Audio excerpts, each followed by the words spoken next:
All right, let's analyze a deal. It's Friday. No excuses. We're going to keep on going. All right. So, what are we going to do today? We got sent some deals. These are subject to deals that were sent in an email to me. So, I figured I would just look at one of them and start analyzing them. So, just for folks that don't know what a subject to deal is, it's a creative finance deal where you are buying the property but you are not getting a brand new loan to buy the property, which means that the seller has agreed to sell the property on subject to the existing financing, which means that even though the title is transferring, the buyer is going to take over, not assume, but take over the payments for the existing loan that's in place, just because sometimes the value in some of these properties now is not in just the property itself, but also in the underlying loan. So this property is in 7034 Sun Creek Drive, Hitchcock, Texas. Let me grab the county really quick so I know what it is. Okay. For every single property, what do we always do? We always go to HUD FMR and we try to understand what the fair market rent is for this property. So we're going to come down here, HUD FMR, first link, you click on access to small area FMRs. Click on this little button. We can go to the state, which is in Texas. And then the county is in Galveston County, G. Okay. So now I want to get the rents for this property. It is what property? How many bedroom counts is it? It's a 3-bed, 2.5 bath. All right. At 3-bed, 2.5 bath, let's see. So FMR 77563. And then it's going to be the 4-bedroom right here. And then you're going to get the rents right here, 77563. And here's where you see that the rent for this property is $1,560 for a 3-bedroom, and then $2,000 for a 4-bedroom. $1,560 and $2,000. That's a pretty big jump from a 3-bed to a 4-bed. Something for you to kind of pay attention to. And the next thing we want to do is get the market rents for this property. So we're going to go to affordablehousing.com, go to the owner section and a market rent estimator, plug in your address. Whoops. Copy and paste that right over.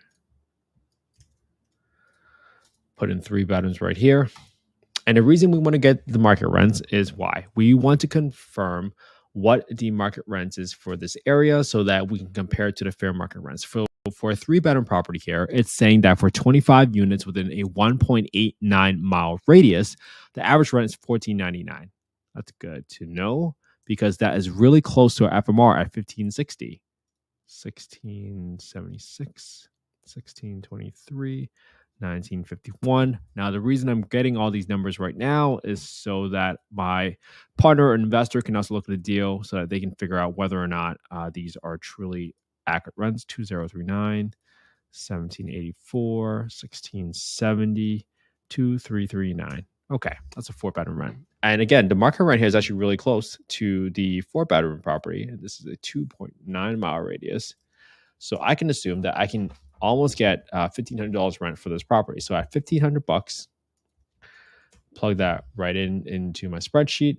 Now we have to get into details. So unlike a conventional deal, we are taking over the assistance loan, which means that we're going to take over the payments for whatever term that might be.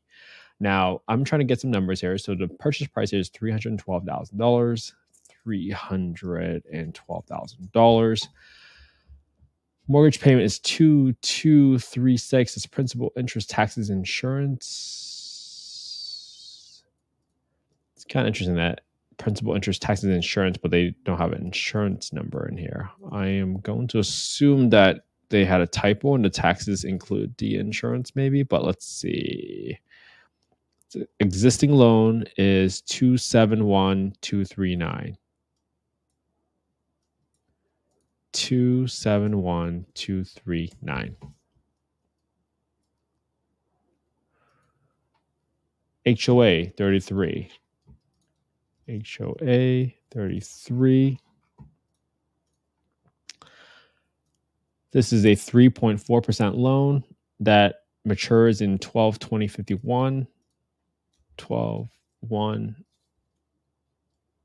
2021. So I'm just using 30 years behind that, assuming it's a 30-year loan. 3.4%.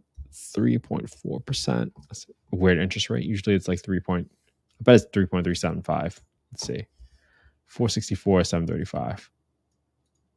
Huh, that's not right. 3.4. 1202. 472. 788. So this is a little light for some reason. So something's off with the numbers. I'm going to assume that I'm just going to back into the numbers because that's what it says right here for the numbers. So it's going to be 2236. So that's going to equals 2236 minus the interest minus the principal. I'm going to zero out the insurance because this is the PITI should be these two numbers unless there's a mistake on insurance number. 2236, 2269. Yep, because that includes HOA. All right. So next up is we have cash to seller or agent, which is $25,000, 25761. 25761. And then $5,000 for an assignment, $5,000. I'm assuming that there's no other there should be closing costs in here. I want to do 1.5% though, just because it sounds like they have included some expenses here into this cash to seller agent thing. Okay. Oh, there's a mortgage statement. Let's see how that clicks works. 2236 principal interest. Here's the thing. They don't have the insurance on here. That's interesting, right? Wonder what insurance number is. It says it right here, though, at least. Escrow tax and insurance, 974. So, okay, maybe it does include it. Cool. Yeah, so the taxes and insurance are lumped in the same number. Great. All right. So next thing we want to do is, now that we got all these numbers and these inputs from here, knowing that this property is 2134, let's look at the renovations and the quality of the home first. Outside looks fine. Inside looks fine. This home looks pretty new because it was built not that long ago. You could replace the carpet, but I'm assuming the carpet's in good shape. Oh, you see this? This is like a loft, unless it's the bedroom. You could potentially convert this into a bedroom, technically. So just an FYI, that could turn this into a 4-bedroom property. Just going to go through the photos one more time. Did I catch all the bedrooms? The living room, kitchen. Where's my first 4-bedroom? Oh, okay. So that's the master. That's one. Okay. This is potentially a bedroom right here that I was talking about, where you just put up some boards, put up some drywall, and then you can create an extra bedroom to turn this into it. So you got to frame an entire wall right here to potentially turn this. You got to add a door. You have a window. That could be a bedroom by itself. All right. So there's a chance you could turn this into a 4-bedroom property and see if it cash flows. But let's see what our numbers are. So, all right. We always set aside at least 10% for our war chest. And we set aside 8% for property management vacancy.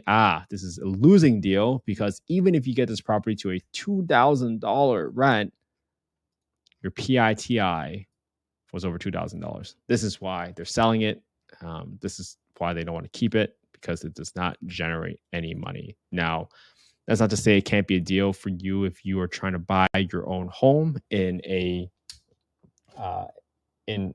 primary residence. So there could be a good potential change for you to consider for this property. So let's talk through and keep going with the numbers. Well, what if I turned this into, what if this is like a minimal rehab on here? Let's just know exactly let's learn exactly what our minimum rehab is. So at 2134, I'm assuming the roof doesn't need any repairs because it's a relatively new home. It seems like it was only built like 2 years ago. Not replacing any windows. I'm going to keep the landscaping clean for $500 just so I can have something in there. I'm going to assume I need to paint the place, but that's really all I'm going to do for the home, besides for cleaning some of the carpet, which I think we don't really need. 000 has all the appliances. So this should be a very, very small rehab, assuming we just got to paint, $9,000. So this is a negative 18.4% return. This was assuming I want to add in $10,000 to add an extra bedroom because you're not converting garage, but you're adding some framing and maybe you got to do some electricity work in there. You never know. Maybe you got to pull a permit for it to be legal. So $2,000 for gross rent. My best case scenario, that's my best case scenario, because when I compared the FMR 2000 to the market rent, the FMR is actually lower than the market rent. So which means that we can actually capture and rent out the home at $2,000. So cash flow per month, minus 689. So you're losing, whoops, what happened? Minus 689. This is the cash and cash return minus 15%. This is assuming a purchase price of $312,000. There's no down payment. There's just $25,000 for $5,000. Yeah, so this is definitely not a deal. You can see why sometimes, like, hey, just because you get a subject to deal, you think it's a deal, but that is not the case in all scenarios, because it might be a deal for you if you're trying to live in here as a potentially primary residence, but it's definitely not a deal if you're trying to cash flow. I honestly do not believe in, I do not believe in losing money every single month. Some of you guys mentioned STR. I probably wouldn't do STR. I don't know this area as well. Where is it? Oh, it's near Galveston. I heard that's a vacation town, right? But if you guys do want to watch how I analyze STRs, I got another video on my YouTube that talks about how I analyze short-term rentals. It was featured on Business Insider. I'm not going to do that because it's going to take an extra hour, and this is not a market that I invest in personally. So something for you guys to check out on the YouTube channel, youtube.com/@Kent_HE. And then what we're going to do next is, somebody mentioned, well, let's look at, sometimes you guys want to look at Furnish Finder, right? You guys want to look at a different exit strategy? We do that. Let's look at Furnish Finder. So this is in Hitchcock, Texas. So I'm going to go to Furnish Finder, just kind of see what these homes look like. Hitchcock, Texas. Max budget $3,400. Let's see what we can get here. What if you turn this into a midterm rental where it's a 3-bedroom home? And something I just like to look at through this map really quick to kind of see like if there are any other rentals in here near that area. If I remember correctly, the home was right in this area, but there are no homes around here. So not really great comps here. This is one home up here. Let's see. This is a 3-bedroom, fully rented. This is a pretty decent condition house. Just going through the photos.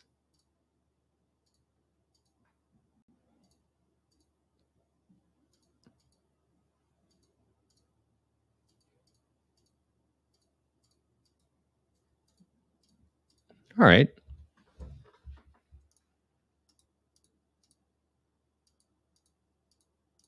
So what do you get $4,500 on this deal? All right, so $4,500. What do you get $4,500 on this deal? And you got to furnish it, right? So don't forget.